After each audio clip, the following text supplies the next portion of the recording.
Halo, perkenalkan nama saya Doni Wilson April, NIM 2011068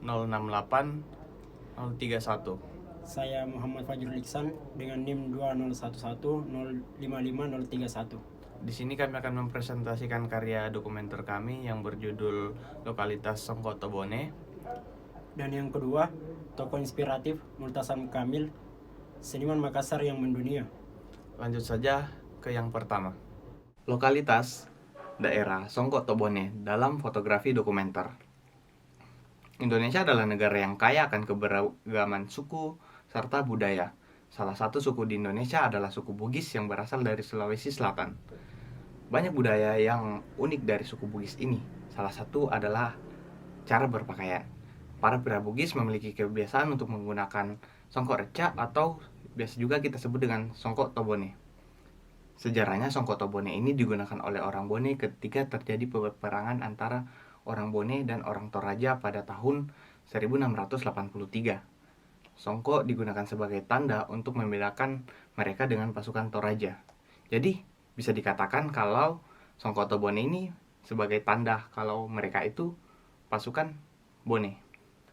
Dahulu, songkok Bone ini digunakan oleh para bangsawan serta pasukan. Tetapi lambat laun songkok ini boleh digunakan oleh siapa saja.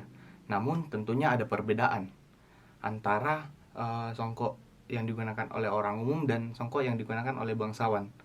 Perbedaan itu dapat terlihat dari bahan dasar. Songkok yang digunakan oleh bangsawan biasanya memiliki bahan dasar emas. Penggunaan songkok tobone ini menandakan bahwa penggunanya itu adalah toogi yang dalam bahasa Indonesia orang Bugis. Songkok Tobone ini menjadi lokalitas Kabupaten Bone yang telah terkenal ke luar negeri. Latar belakang pemilihan songkok Tobone ini bermula dari keunikan suku Bugis. Ketertarikan akan penggunaan songkok Tobone yang menjadi ciri khas Toogi atau orang Bugis dan keinginan untuk pengarsipan budaya secara khusus di wilayah Sulawesi Selatan. Manfaat kontribusi karya ini sebagai pengetahuan akan keberagaman budaya yang ada di Sulawesi Selatan, secara khusus songkok Tobone sebagai identitas orang Bugis, sebagai arsip budaya yang kelak nantinya bisa diturunkan kepada generasi-generasi selanjutnya. Proses kreatif dalam pembuatan foto dokumenter ini, kami melakukan observasi dengan mengamati kebiasaan orang-orang Sulawesi Selatan yang menggunakan songkok Tobone ini, baik yang ada di Sulawesi maupun yang di perantauan. Setelah mengamati hal tersebut, selanjutnya kami melakukan riset-riset mengenai songkok ini melalui internet dan mencari orang-orang yang mengetahui tentang di mana letak pembuatan songkok Tobone ini. Setelah menemukan info tersebut, kami bergegas ke Bone yang jaraknya 165 km dari Makassar dengan jarak tempuh 5 km yang medan jalannya itu sempit, berlika-liku dan curam.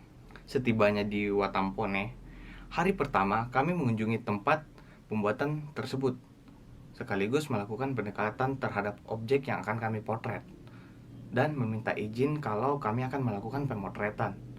Hari kedua kami kembali ke lokasi pembuatan tersebut dan melakukan pembuatan songkok Tobone ini. Kendala dan kemudahan yang kami alami yaitu jarak yang jauh dari Makassar ke Bone ini 165 km dengan jarak tempuh 5 jam dan medan yang sulit, jalan yang sempit, jalanan yang berlika-liku, dan satu lagi kendala kami yaitu bahasa yang digunakan oleh orang Bone ini berbeda dengan bahasa Makassar dan bahasa Toraja. Jadi kami ada kendala di komunikasi. Kemudahan yang kami dapatkan selama pengerjaan dokumenter ini yakni petunjuk arah yang jelas dan koneksi internet yang stabil yang memudahkan kami untuk mencari lokasi menggunakan Google Maps. Peralatan yang kami gunakan: kamera Fujifilm X-T3, lensa Fujinon 1655 f2,8 WR, lensa Fujinon 90 f2 XFWR, kamera Sony Alpha 7 Mark II, lensa Sony 35 mm f1,8, memori SanDisk Extreme 32 GB, memori SD card Lexar 64 GB, tripod BK, key ZSD key 666. teknis fotografis dan non-fotografis, slow speed, low angle, ruang tajam luas, ruang tajam sempit, eksplorasi, wawancara. Kesimpulan, Indonesia adalah negara yang kaya akan budaya. Salah satu contoh kebudayaan dalam konteks berpakaian adalah songkok tobone yang menjadi identitas pria Bugis. Songkok tobone ini telah digunakan sejak zaman kerajaan Bone saat peperangan melawan Toraja. Penggunaan songkok tobone ini juga berubah, yang dahulu hanya petinggi dan bangsawan saja dan sekarang sudah boleh digunakan oleh semua orang. Kabupaten Bone yang menjadi asal suku Bugis tetap menjaga serta melestarikan songkok tobone ini. Pemerintah Kabupaten Bone juga menjadikan songkok tobone ini sebagai ikon kabupaten mereka. Bisa dilihat diantaranya pada gerbang Watampone, Masjid Reca, dan penggunaan songkok tobone di masyarakat. Songkok tobone ini memiliki harga yang variatif, tergantung dari bahan, kerapian, serta bahan dasar.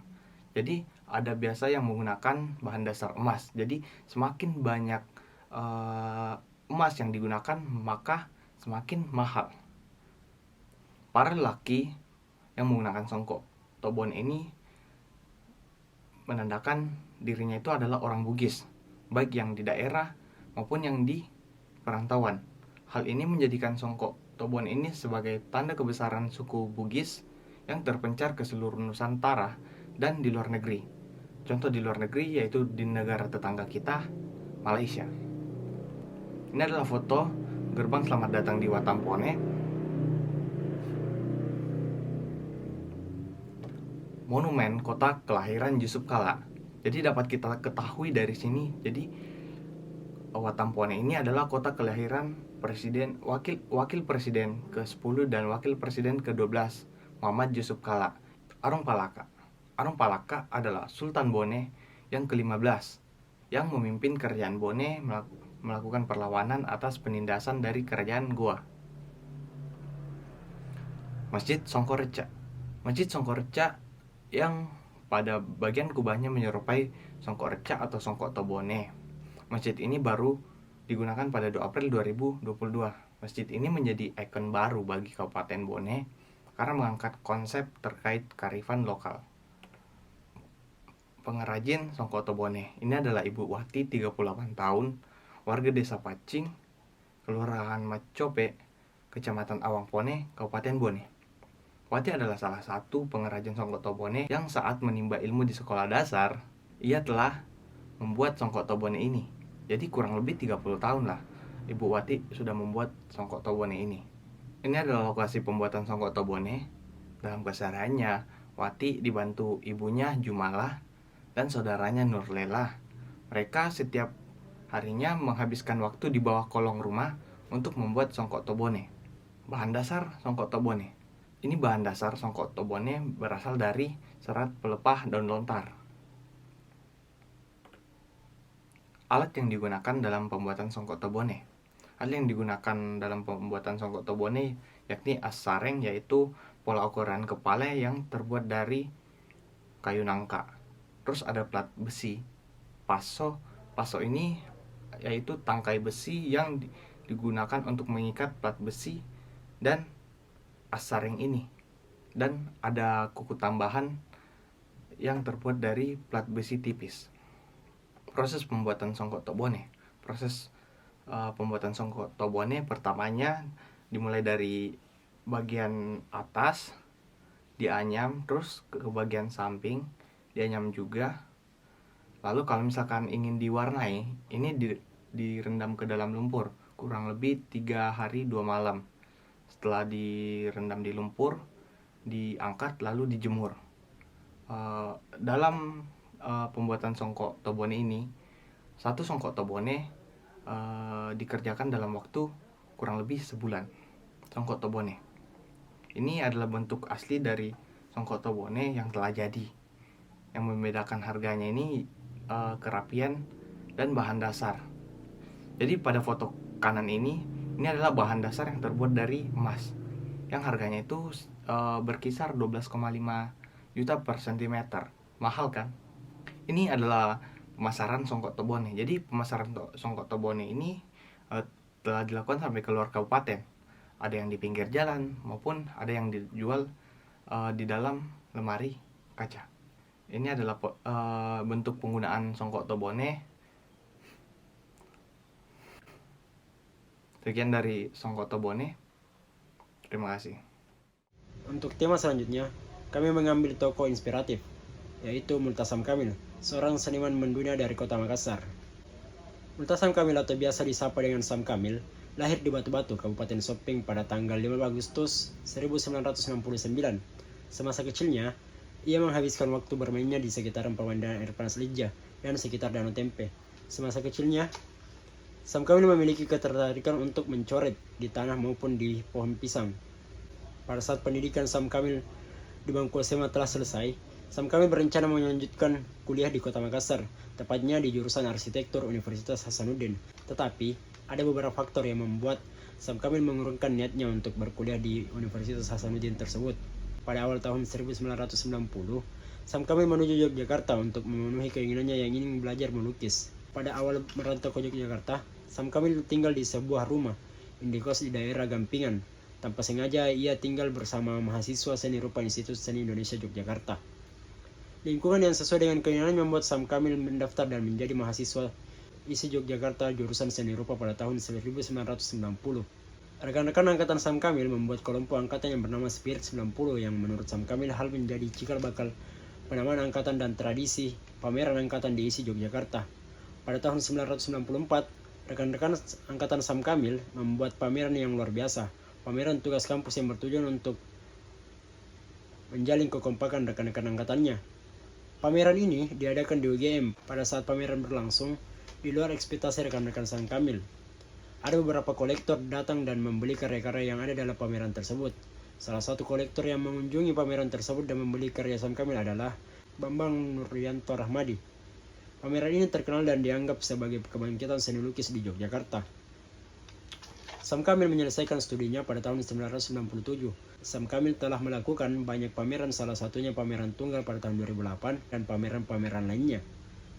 Pada tahun 2013, Sam Kamil beserta keluarga memutuskan untuk kembali ke Makassar dengan tujuan dekat dengan orang tua. Dia membangun ekosistem seni di kota Makassar.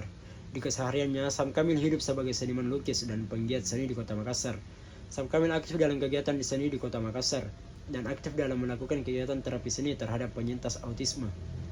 Sam Kamil menganggap bahwa Makassar adalah kota metropolitan yang dari segi seni masih perlu ditingkatkan. Sam Kamil berharap niatnya seniman Makassar bisa berkembang dan berharap kepada generasi muda yang memiliki ketertarikan di bidang seni untuk menjadi seorang seniman militan agar kesenian di Makassar dapat berkembang pesat layaknya di Yogyakarta. Kemudian, untuk latar belakang mengapa kami memilih Sam Kamil sebagai objek foto dokumenter kami, saat kembali dari Yogyakarta pada Januari 2022 kemarin, kami melihat adanya sesuatu yang sangat kontras antara kesenian di Yogyakarta dan kota Makassar ini. Awalnya kami menemui Mas Pantri dan juga Mbak Arianti yang juga merupakan lulusan ISI Yogyakarta yang berada di kota Makassar untuk membahas terkait pertanyaan kami tentang perbedaan antara iklim kesenian di Makassar dan di Yogyakarta. Pada akhir Februari, kami diajak untuk berkenalan dengan kawan-kawan mahasiswa ISBI Sulsel yang ada di kota Makassar. Kami juga diajak membantu menyelenggarakan acara Forum Drawing Indonesia yang berpusat di kota Makassar pada November 2022 nantinya. Saat pertemuan dengan kakak-kakak seni rupa di Makassar, disinilah kami berkenalan dengan Multazam Kamil. Obrolan kami terkait dunia kampus seni dengan Multazam Kamil membawa kami semakin akrab karena Multazam Kamil juga merupakan alumni ISI Institut Seni Indonesia Yogyakarta. Latar belakang pemilihan Multazam Kamil sebagai tokoh adalah kami menganggap Multazam Kamil adalah kakak yang sangat menginspirasi dalam bidang seni secara khusus. Kami sebagai generasi muda melihat perkembangan kesenian di kota Makassar ini cukup lambat. Adanya perbedaan cakupan umur ditambah lagi dengan adanya pandemi membuat Multazam Kamil agak sulit untuk mengkader dan mengembangkan semangat berkesenian terhadap generasi kami. Kami melihat adanya potensi mengangkat sosok Multazam Kamil ke dalam sebuah dokumenter yang nantinya dapat menjadi inspirasi semangat, angin segar bagi generasi kami agar terus berkarya. Kami juga melihat adanya tujuan Multazam Kamil yang sama dengan tujuan kami, yakni membangkitkan semangat berkesenian di kota Makassar dan Sulawesi Selatan itu sendiri. Kami menganggap karya dokumenter ini bisa menjadi panjangan tangan dari generasi Multazam Kamil ke generasi kami. Selanjutnya mengenai manfaat kontribusi karya. Manfaat kontribusi karya ini selain menjadi arsip, juga nantinya sebagai inspirasi dan penyemangat bagi rekan-rekan yang berkegiatan seni. Manfaat selanjutnya menjadi perpanjangan tangan dari Multazam Kamil ke generasi selanjutnya bahwa kesenian di Makassar perlu dibangkitkan kembali. Melalui karya ini kami juga berharap akan adanya regenerasi nantinya. Untuk proses kreatif dari pembuatan karya dokumenter ini kami lakukan dengan metode wawancara, yaitu kami mewawancarai Mas Fantri dan juga Mbak Arianti. Dari hasil wawancara kami mendapatkan kesimpulan, lalu ia merekomendasikan kami ke Multazam Kamil. Dengan kedekatan kami dengan Multazam Kamil, kami lebih mudah untuk menggali pribadi dari Multazam Kamil itu sendiri. Kami meminta izin kepada Multazam Kamil untuk mewawancarai sekaligus memvisualkan kegiatan sehari-harinya serta memvisualkan arsip karya ke dalam bentuk foto. Kami juga menjelaskan bahwa foto ini nantinya akan dijadikan sebagai karya dokumenter dan alhamdulillah beliau bersedia. Proses wawancara kami lakukan secara non formal, yaitu melalui ngopi-ngopi santai bersama Mas Fantri dan Multazam Kamil agar hubungan kami dapat terjalin erat. Proses penciptaan karya foto ini kami lakukan selama 3 hari dengan natural dan konseptual. Kemudian untuk kendala dan kemudahan, kedekatan yang telah tercipta antara kami dan Multazam Kamil membuat kami lebih mudah dan menikmati setiap proses pembuatan dokumenter ini. Jalinan kakak tingkat dan adik tingkat layaknya jalinan saudara kandung membuat kami lebih menggali pribadi dari Multazam Kamil. Sesekali juga Multazam Kamil memberikan kita solusi ketika kurang fokus. Tidak ada kendala dalam proses pembuatan karya ini karena kedekatan dan jalinan saudara yang telah terjalin. Untuk peralatan yang digunakan, kami menggunakan 2 kamera, yaitu kamera Fujifilm X-T3 dan Sony A7 Mark II. Kemudian untuk lensa kami menggunakan 3 lensa, yaitu Fujinon 1655 f2.8, lensa Sony 2870mm, dan lensa 35 f1.8. Kemudian untuk memori kami menggunakan memori SanDisk Extreme 32 dan juga memori Lexar 64GB. Dan kami juga menggunakan flash tambahan, yaitu flash Godox TT685S. Untuk teknis fotografis dan non-fotografis, yaitu framing, low angle, ruang tajam, ruang sempit, eksplorasi, dan wawancara. Selanjutnya untuk kesimpulan, Multazam Kamil atau biasa disapa dengan Sam Kamil adalah seniman lukis asal Sulawesi Selatan yang lahir di Batu-Batu, Kabupaten Sopeng pada tanggal 15 Agustus 1969. Dari ketertarikan beliau sejak kecil mengantar ia menimba ilmu menuju Institut Seni Indonesia Yogyakarta pada tahun 1990. Pameran yang diadakan oleh Spir 90, rekan-rekan angkatannya membawa nama mereka menjadi tenar. Multazam Kamil telah menjadi inspirasi bagi seniman di Sulawesi Selatan dikarenakan pengalamannya dalam berpameran telah menembus kancah internasional. Multazam Kamil dan dalam berkarya terinspirasi dari lukisan prasejarah Leang-Leang, Kabupaten Maros. Pada 2013, Multazam Kamil memutuskan untuk pindah dari Yogyakarta ke Kota Makassar dengan alasan ingin dekat dengan orang tua dan melihat sudah saatnya Makassar mengembangkan hal di bidang seni. Dalam kesehariannya, Multazam Kamil menghabiskan waktunya dengan melukis, melakukan terapi seni bagi penyintas autisme, dan menjadi penggiat seni di Kota Makassar itu sendiri. Ada harapan jangka panjang yang diharapkan oleh Multazam Kamil, yaitu bangkitnya dunia kesenian di Kota Makassar. Harapan ini mulai dicicil dengan menggait mahasiswa seni yang menimba ilmu di kampus seni, baik di Kota Makassar, Yogyakarta maupun di kota lain untuk kembali membangun ekosistem seni dan mengenalkan dan mengajak generasi selanjutnya untuk jangan ragu berkecimpung di dunia seni. Dengan terciptanya ekosistem seni yang baik di Kota Makassar, maka tidak mustahil Sulawesi Selatan dapat menjadi titik utama seni di Indonesia Timur. Untuk daftar pustaka, tidak ada daftar pustaka yang digunakan dalam proses pembuatan dokumenter ini, dikarenakan kami menitik beratkan terhadap cerita Multazam Kamil dan juga arsip-arsip pribadinya. Selanjutnya kita masuk pada foto pertama, yaitu potret diri Sam Kamil bersama dengan lukisan-lukisan dan hasil karyanya. Kemudian foto selanjutnya yaitu rumah lukisan. Rumah lukisan ini adalah tempat tinggal sekaligus studio karya-karya lukis Sam Kamil. Rumah lukisan ini berada di Kota Makassar, tepatnya Jalan Dr. Lemiena C9 Antang, Kota Makassar. Kemudian foto selanjutnya yaitu rumahku studioku. Rumah ini diberi nama rumah lukisan karena Sam Kamil menjadikan setiap sudut rumahnya memiliki sebuah lukisan hasil karyanya, mulai dari ruang tamu, ruang dapur, ruang tengah, kamar, dan bahkan sampai ke depan toilet itu sendiri dipenuhi dengan karya-karyanya. Kemudian foto selanjutnya adalah kegiatan melukis. Sam Kamil biasa menghabiskan waktu melukisnya di belakang rumahnya dengan suasana outdoor yang asri. Kemudian foto selanjutnya menggambar sketsa di kamar. Selain melukis di studionya, Sam Kamil biasa menghabiskan waktu luang di kamarnya dengan menggambar sketsa-sketsa kecil untuk dilukis nantinya. Kemudian untuk foto selanjutnya yaitu peralatan lukis. Alat yang digunakan Sam Kamil dalam membuat karya mulai dari kuas yang berbagai macam hingga cat yang berbagai macam dan warna. Foto selanjutnya yaitu keluarga. Sam Kamil tinggal bersama istri dan juga seorang anak perempuan. Untuk foto selanjutnya adalah serawung seniman. Sam Kamil aktif berdiskusi dengan seniman yang lain di Kota Makassar dan juga tergabung dalam komunitas Forum Drawing Indonesia. Kemudian foto terakhir, jejak langkah Sam Kamil. Selama memutuskan bergabung dengan dunia seni rupa, Sam Kamil telah banyak mendapatkan penghargaan baik dalam negeri maupun juga internasional. Berikut adalah foto-foto behind the scene kami selama mengerjakan tugas proyek dokumenter ini. Sekian pemaparan proyek dokumenter kami. Terima kasih.